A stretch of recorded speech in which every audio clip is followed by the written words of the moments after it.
New York Times columnist Paul Krugman argued Thursday evening that President Donald Trump's rhetoric and policies toward immigrants mirror some of the darkest elements of historical anti-Semitism.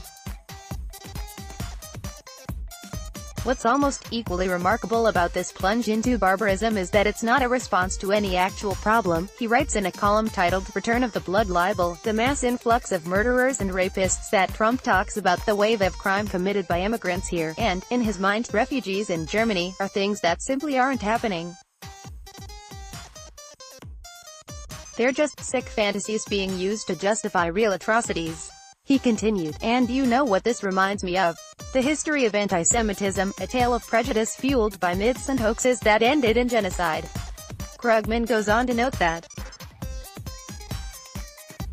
while there are some minor debates about the effects of immigration on segments of the labor markets, there's no credible argument that immigration is anything like the scourge that Trump envisions it to be. In fact, it's believed to be broadly beneficial.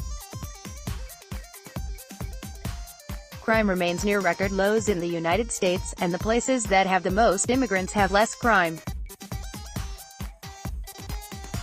Meanwhile, most of the anti-immigrant animus in the country comes from the corners with the fewest immigrants. In this way, there are disturbing similarities to the patterns of anti-Semitism. The thing about anti-Semitism is that it was never about anything Jews actually did. Krugman writes,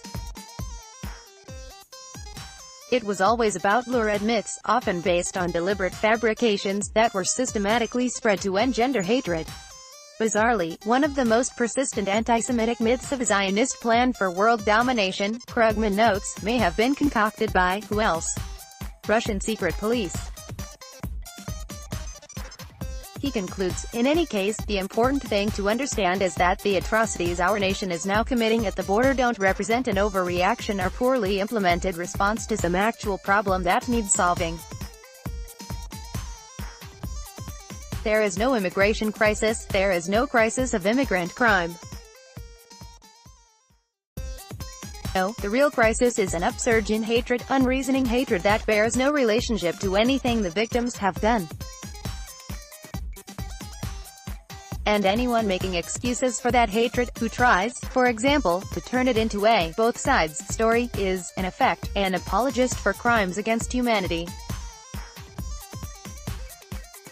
It's worth reading the whole column.